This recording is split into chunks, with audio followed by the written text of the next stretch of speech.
महादेव के चरणों में प्रणाम करता हूँ। इस कालखंड के प्रथम शिव शिष्य साहब श्री हरिंद्रानंद जी के चरणों में मेरा कोटि कोटि प्रणाम। शक्ति स्वरूपा माँ दीदी नीलमानंद के चरणों में कोटि कोटि प्रणाम। आप सभी गुरु भाई बहनों को मेरा कोटि कोटि प्रणाम। मैं आप सबको प्रणाम करता हूं। शिव गुरु चर्चा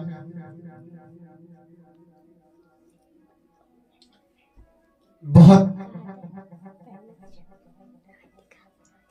सुलभ और आसान रास्ता है महादेव से जुड़ने का। प्रेम करना सिखाती है शिव चर्चा।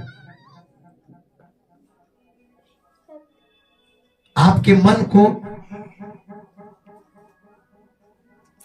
धैर्यता से बांध देती है शिव चर्चा। आपके मस्तिष्क को, आपके विवेक को प्रबल बनाती है शिव चर्चा। इतने आसान तरीके से ईश्वर से जुड़ने का और सरल रास्ता कोई नहीं। मैं एक बात बता रहा हूं आप लोगों को, एक छोटी सी कथा सुनाता हूं मैं आप लोगों को। एक व्यक्ति थे जो कि बहुत ही सुलभ, दयालु, मतलब ये कहिए कि बहुत ही बेचारे सरल स्वभाव के व्यक्ति थे। ईश्वरीय शक्ति में, परमात्मा में बहुत बड़ा विश्वास रहता था और उनकी एक छोटी सी दुकान थी जिस दुकान के माध्यम से वो अपने घर का जीवन यापन करते थे। विगत कुछ वर्ष जब बीत गए तो उनका लड़का 18-20 साल का हो गया और वो देखता था कि पापा नित्य प्रतिदिन स्नान ध्यान करके बैठ के उस परमात्मा को याद करते हैं। तो उसके मन में जिज्ञासा जगी, थोड़ा क्वालिफिकेशन आ गई थी उसके अंदर, थोड़ा पढ़ लिख लिया था। तो उसका कहना यह था कि पापा आप जो है कि पूजा पाठ क्यों करते हैं, आप अपना काम कीजिए। किसी ने बता दिया था कि कर्म ही पूजा है। और इस बात को लेके वो बच्चा अपने पिता से सवाल करता था कि पिताजी आप ऐसा क्यों करते हैं, अपना समय खराब करते हैं, आप नहाते हैं धोते हैं, आधा घंटा सुबह बैठते हैं, आधा घंटा शाम को बैठते हैं। एक छोटी सी उनकी दुकान थी मेडिकल स्टोर की, उस दुकान पे जाते हैं आप, वहां भी आधा घंटा खराब करते हैं, धूप बत्ती दिया बत्ती जलाते हैं। ऐसा क्यों करते हैं आप, समय खराब होता है, आप अपना काम कीजिए, काम से ही ईश्वर प्रसन्न होता है। बेटे ने का सवाल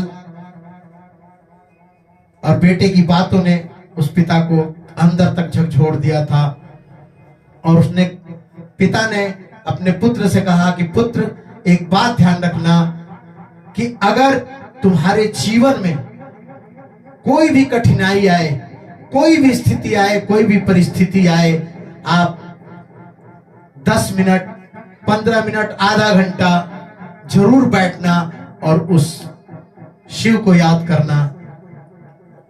बस इतना ही कहा था और उन्होंने ये कहा अपने पुत्र से कि मैं जैसा कर रहा हूं मुझे करने दो, मेरी दिनचर्या जो बनी हुई है उस पर मुझे चलने दो, लेकिन तुम ये जरूर करना कि जीवन में अगर कोई भी बाधा आए तो आप उस ईश्वर को जरूर याद करना, उस शिव को जरूर याद करना। और पिता अपने काम में लग जाते हैं, बेटा अपने काम में लग जाता है, लेकिन बेटे के मन में ये बात चुभती रहती है कि मेरे पिता बहुत समय खराब करते हैं। वो बहुत उनको मन ही मन कोसता है कि मेरी बातों को पिताजी पे कोई असर नहीं हो रहा, और पिता को इस बात का दुख होता है कि मेरा पुत्र उस शिव के प्रति आकर्षित नहीं हो रहा है। वो मन ही मन शिव से दया मांगते हैं कि प्रभु आप, गुरुदेव आप उसके अंदर परिवर्तन ला सकते हैं। समय धीरे धीरे बीतता जाता है। एक समय ऐसा भी आता है कि उनके पिता शिवलोक वासी हो जाते हैं और सारी जिम्मेदारी उनके पुत्र पे आ जाती है। और समय ऐसा आता है कि वो जो उनकी मेडिकल स्टोर की दुकान रहती है उसको संभालने की जिम्मेदारी उस पुत्र पे आ जाती है। वो पुत्र अपना उस मेडिकल स्टोर को चलाने लगता है। दिनचर्या ये होती है कि वो सुबह जाता है, अपना दुकान खोलता है, अपना दुकानदारी करने लगता है, जो कि उसको याद रहता है कि मेरे पिताजी जब भी दुकान पे आते थे धूप बत्ती दिब्बत्ती जलाते थे, उसके बाद ही कोई काम करते थे। लेकिन वो चुप अपना उस दिए को नहीं जलाता है, न पूजा पाठ करता है। गुरु की प्रतिमा, इष्ट की प्रतिमा रखी रहती है। ऐसे ही न जाने कितने दिनों से, जब से उसके पिता शिवलोक के वासी हुए तब से कोई पूजा पाठ, कोई पूजा पद्धति कोई उनको याद नहीं किया है।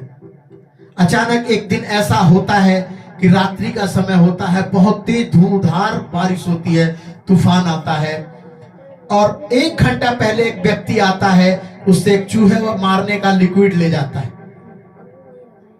1 घंटा पहले एक व्यक्ति आता है, चूहे मारने का एक लिक्विड ले जाता है उससे, शीशी होती है कांच की, और वो उसको दे देता है, उससे पैसे ले लेता है। लेकिन थोड़ी देर बाद ही वो आदमी वापस आ जाता है और वो दवाई चूहे मारने वाली वापस करके चला जाता है। वो दवाई टेबल पे ही रखी रहती है।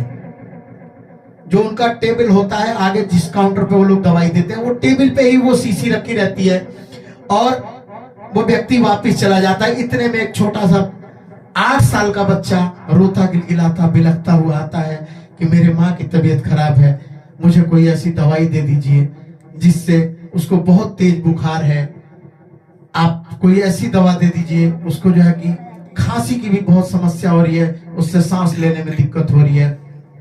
वो व्यक्ति गोलियां देता है और एक खांसी का सिरप देता है, और वो जो है कि खांसी का सिरप जब काउंटर पे रखता है, उसी वक्त महादेव की लीला देखिए, उसी वक्त लाइट कट जाती है और वो बच्चा टैबलेट्स उठा लेता है और जो चूहे मारने वाली जो दवाई उस काउंटर पे रखी रहती है, उस शीशी को उठा के लेके चला जाता है।